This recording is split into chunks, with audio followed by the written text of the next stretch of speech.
नमस्कार, सेहत से जुड़े हमारे खास कार्यक्रम हेल्थ गुरु में आपका स्वागत है। मैं हूं आपके साथ राहुल सिन्हा। आज हम बात करेंगे कोरोना संक्रमण फिर से पैर पसार रहा है। ऐसा माना जा रहा है कि कोरोना की तीसरी लहर से बच्चों को ज्यादा खतरा है। माता पिता को आखिर क्या करना चाहिए, इस पर आज हम बात करेंगे। आखिर अपने बच्चों को थर्ड वेव से कैसे सुरक्षित रखें।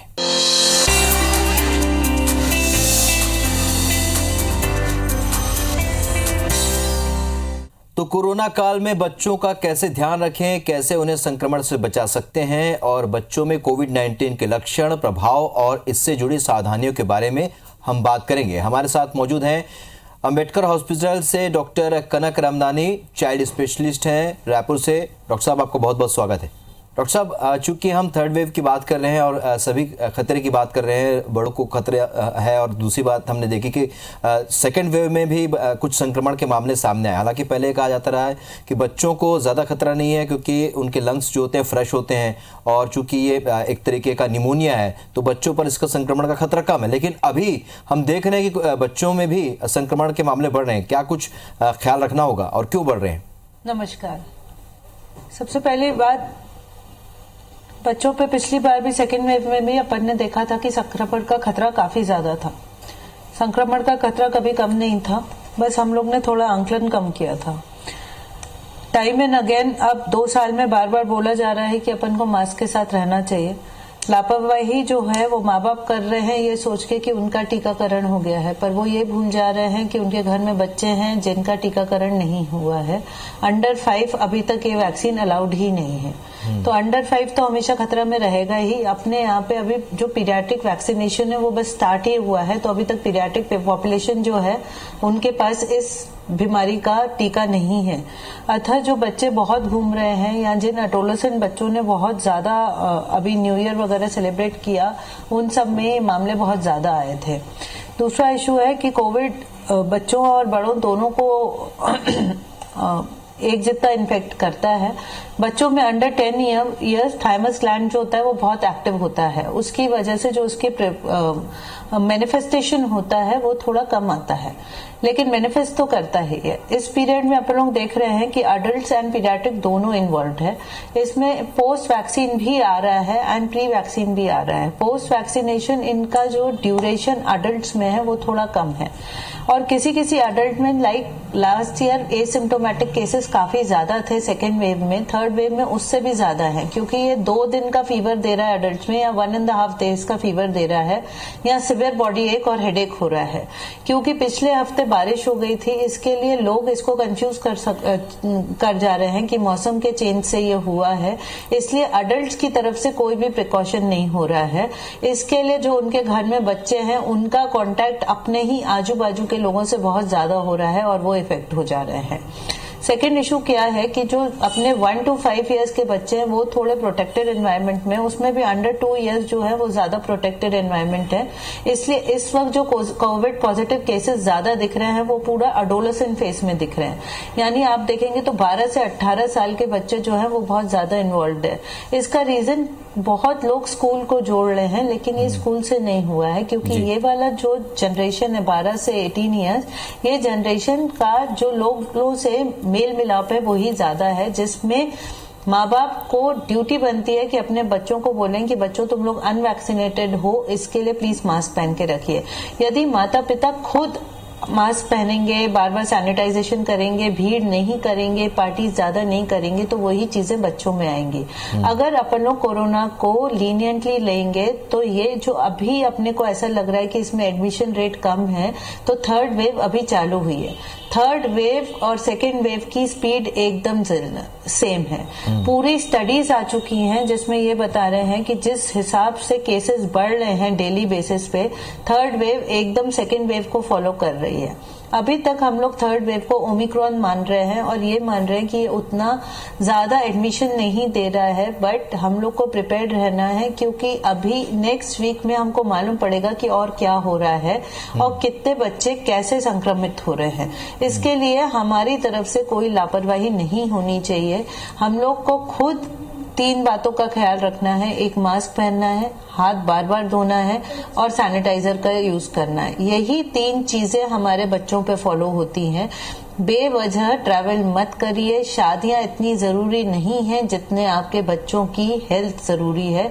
अतः जो भी पब्लिक गैदरिंग्स है, अगर आप उनको अवॉइड कर सकते हैं तो प्लीज अवॉइड करिए।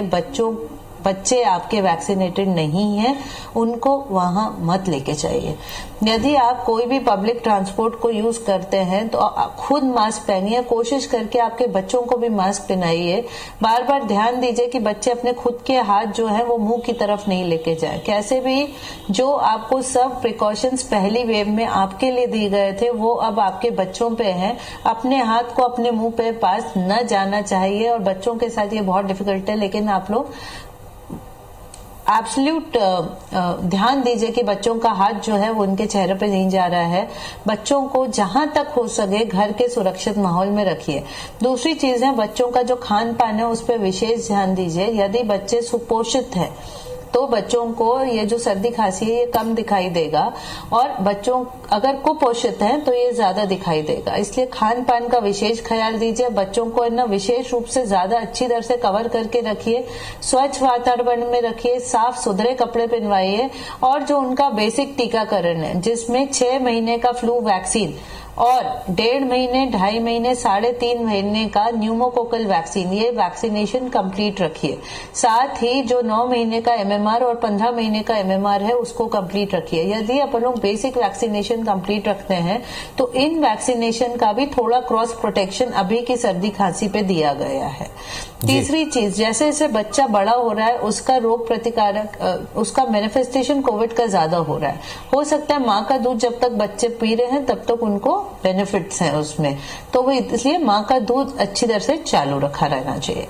जी डॉक्टर साहब, आप जिस तरीके से बता रही हैं तो इस बात समझ में आ रही है कि फर्स्ट वेव में हमने देखा कि बहुत बड़ी संख्या में बुजुर्गों को खतरा बताया गया। सेकेंड वेव में हमने देखा कि बहुत सारे जो टीन एज के जो यंग जनरेशन के लोग भी इसके संक्रमण के दायरे में आए।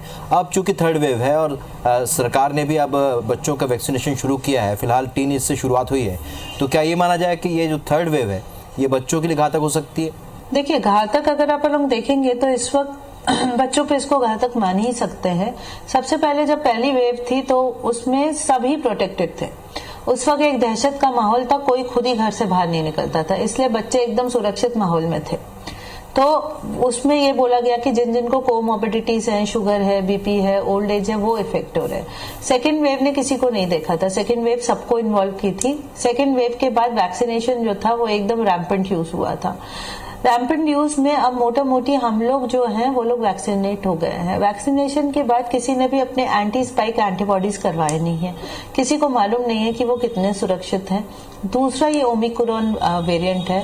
ओमिक्रॉन आरटीपीसीआर में ज्यादा पकड़ा नहीं जाएगा या कुछ कुछ केसेस मिस हो जाएंगे। तीसरी चीज है कि हमारा वैक्सीनेशन स्टेटस पर्सनली किसके बॉडी में कितना एंटीबायोटिक बॉडी दिया है वो अपने को नहीं मालूम है। वैक्सीनेशन से पहले भी बताया था कि आपको संक्रमण नहीं होगा, इसकी कोई गारंटी नहीं है, कॉम्प्लिकेशंस कम रहेंगे, इसलिए हम ही एम्पलीफाइड डोज लोग हैं। उस पीरियड में और इस पीरियड में एक बहुत बड़ा डिफरेंस है, जिसमें यह है कि अडल्ट जो हैं वो मैक्सिममली वैक्सीनेटेड है। तो अगर अपन लोग कोरोना की साइकिल देखते हैं तो वो साइकिल ब्रीच हो जाती है।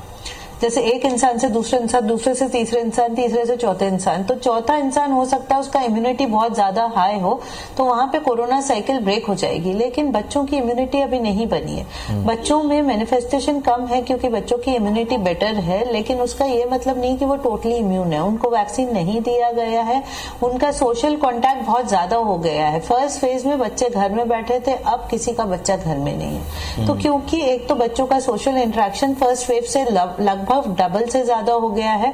सेकंड, बच्चों को वैक्सीन नहीं दिया गया है। थर्ड, आधी से ज्यादा सोसाइटी अब वैक्सीनेट हो गई है। तो इसके लिए शायद हमारा इंडिया में लास्ट 3 मंथ्स में 50 लाख अडल्ट वैक्सीनेशन हो चुका है। तो 2-2.5 महीने में 50 लाख का वैक्सीनेशन एक बहुत बड़ा आंकड़ा है अडल्ट के लिए। तो इस हिसाब से अडल्ट में साइकिल ब्रेक हो रही है, लेकिन पीडियाट्रिक में स्टिल साइकिल ब्रेक नहीं होगी, इसलिए थर्ड वेव को अपन लोग बच्चों पे घातक मान रहे हैं।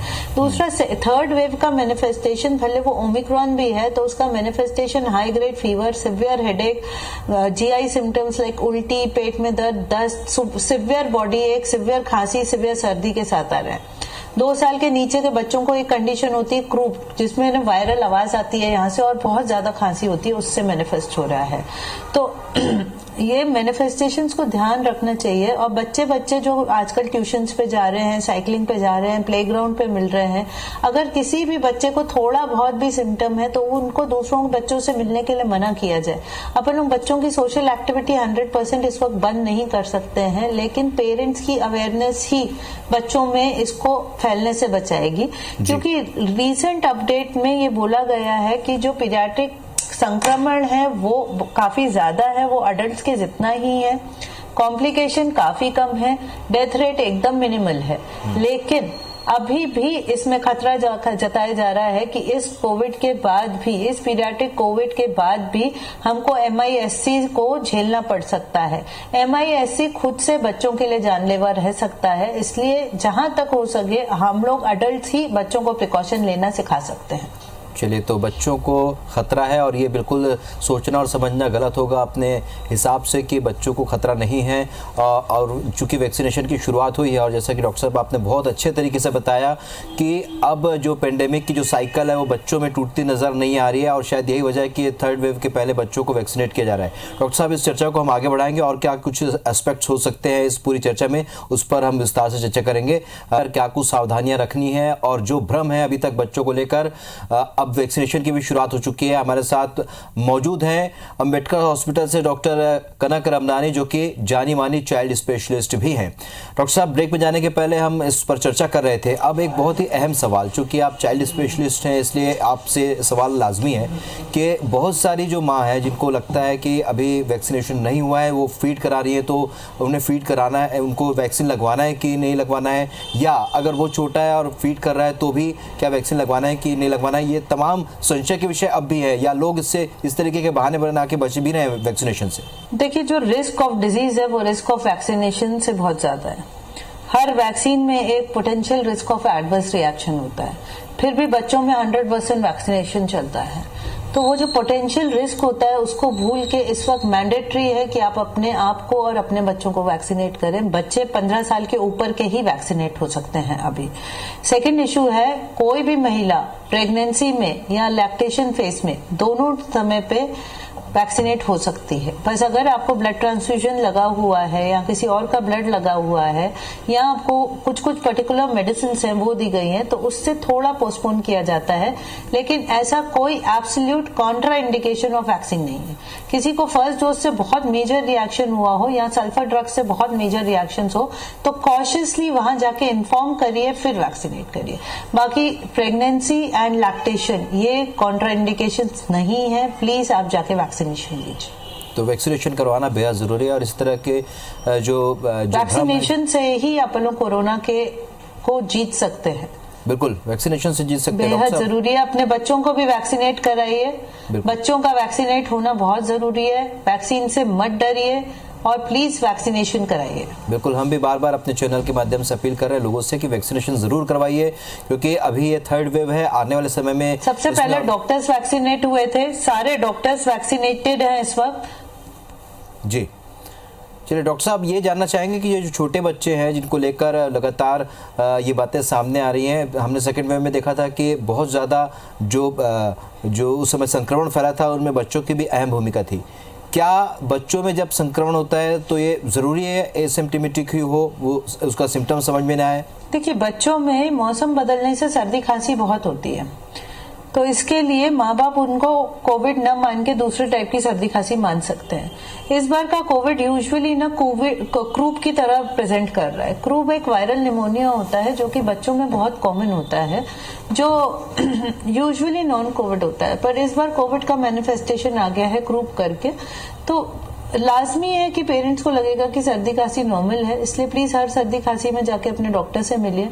उचित प्रिकॉशन लीजिए और जिसको ट्रीटमेंट की जरूरत है आपका डॉक्टर उनको दिएगा। जहां ट्रीटमेंट की जरूरत नहीं है वहां बच्चों में ज्यादा ट्रीटमेंट नहीं दिया जाएगा, लेकिन एक बार लाजमी है कि आप अपने बच्चों को जाके डॉक्टर से मिलवाएं। डॉक्टर साहब, खान पान की बात कर लेते हैं क्योंकि खान पान बहुत अहम विषय है। कंफ्यूज मत होइए जी, खान पान को लेकर ये कहा जाता है कि क्या कुछ खान पान बच्चों को रखना है और इम्यूनिटी के लिए हम क्या करें, इम्यूनिटी कैसे बच्चों की बढ़ाएं, क्या उसमें ऐड ऑन करें उनके खान पान में जो इम्यूनिटी बढ़ जाए।